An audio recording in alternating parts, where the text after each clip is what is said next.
At Tongrempu's junkyard, I found a wrecked big motorcycle. Don't be fooled by how beat up it looks. It actually has 4 exhaust pipes, and the engine is surprisingly made by Honda, but the tires are completely bald, and the rear is leaking oil. Still, none of that really matters.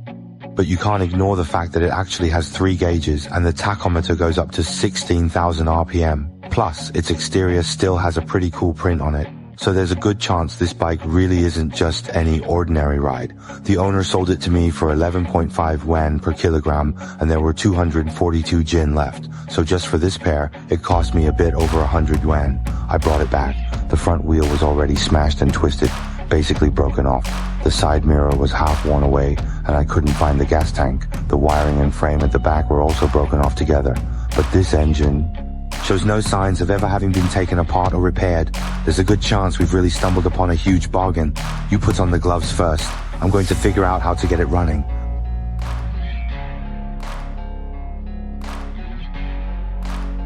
The front wheel here can really only be described as completely reversed, and judging from this exhaust pipe, it looks like after the bike fell, it slid quite a distance. No idea what happened to the rider. As for the rear frame and the wires, who knows which genius took a blowtorch to it and cut it like that. Once we remove this tail frame, all the damaged parts will be completely stripped away. Now all we need is this engine.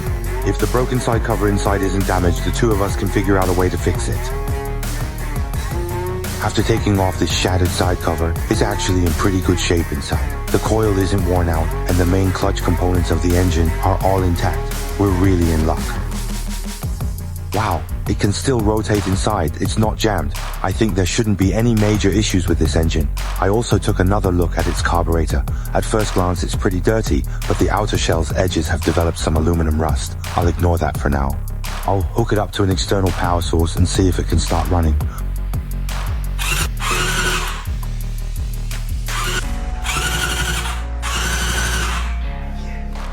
Right now this engine can still turn over. I think there shouldn't be any major issues inside either. Now we just need to deal with these wires and the stuck side cover. As for this side cover, I can't put it back on for now. Let's figure out a way to get a replacement from a scrapped vehicle. For such a piece of junk, it still cost me over 400. And that doesn't even include shipping. You can't imagine how expensive these old axle parts from scrapped vehicles are. Once we put this cover on, the engine should be considered complete. Now we can try to sort out its wiring.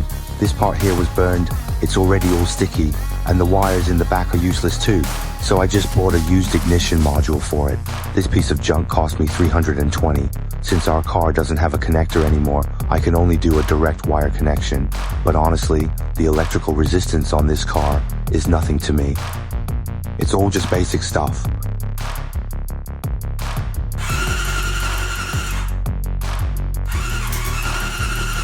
Damn.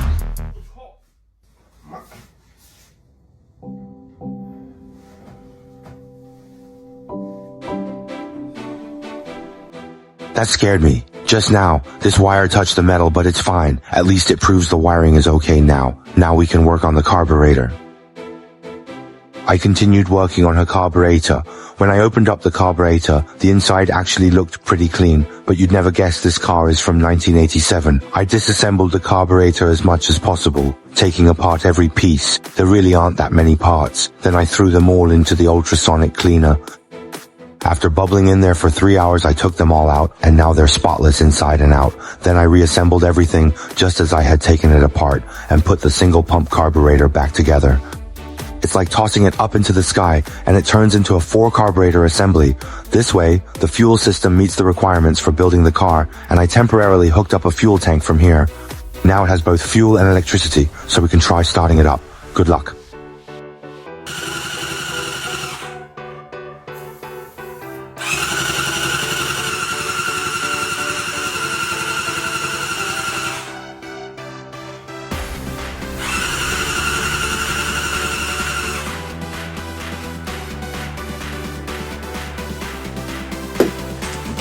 It has both fuel and electricity, and I even gave it an external boost. Normally it should respond, but right now, it's not even making a sound. At first I suspected there was no compression, so I removed its piston and checked twice. Both times the compression was 6.5, which is enough. Then I checked the spark plug, and there really was no spark coming out. The problem is in the electrical circuit. I traced it from the back to the front. We overhauled a car like this together a couple of years ago, and this one is from 1987. There are only a few ignition wires, so it's not difficult for us. I think the issue is very likely with this ignition module. Fortunately, we have the same model at home, so I'll take it off and swap it in to give it a try.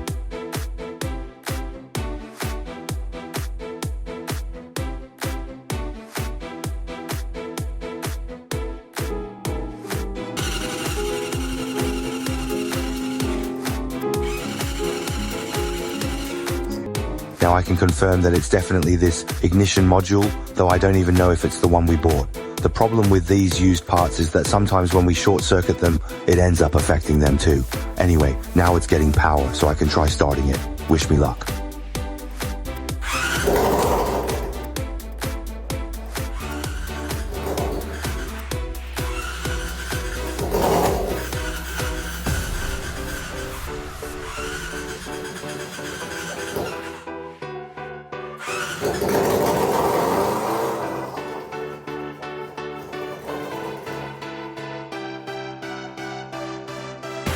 Why is it leaking oil again? But at least the car can start now. After we swapped it out, honestly, it's just like a stubborn donkey. Won't budge unless you really push it. I just fixed up the wiring for it, and as soon as it could start, the filter started leaking again. I replaced the filter and added over 200 more to change the engine oil. I think the car should be fine now, right?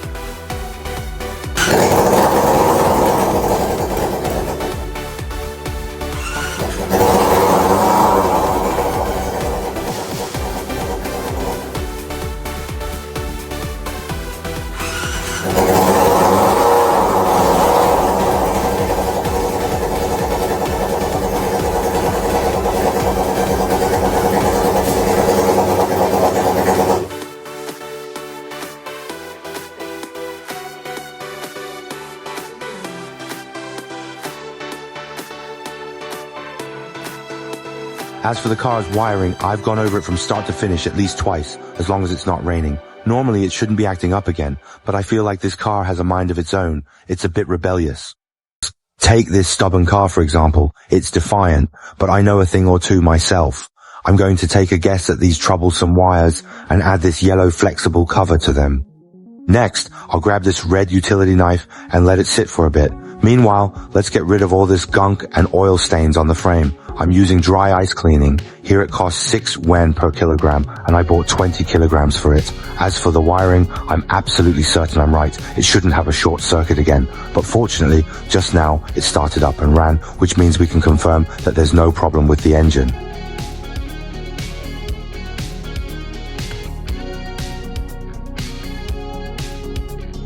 Here's the frame after being cleaned with dry ice. Spotless, really clean. It should have removed years of grime as well. I also managed to find all the parts that were damaged this time, though they're all used parts from dismantled vehicles.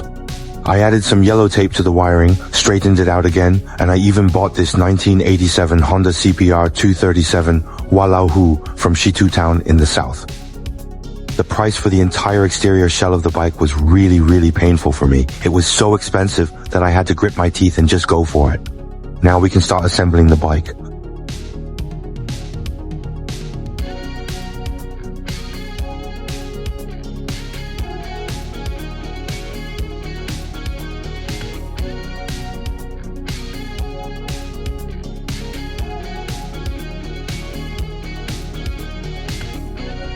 Including this red fairing, I bought this 1987 Honda CBR 237 at the scrapyard for 11.5 yuan per kilogram. Even after the restoration is complete, its side profile looks really beautiful, and now it can start up perfectly as well.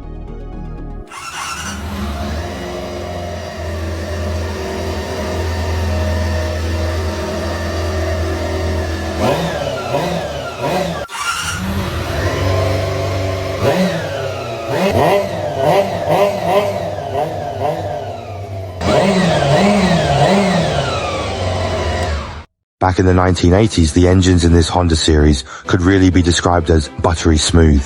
Now that it starts up perfectly, let's take it out for a test ride.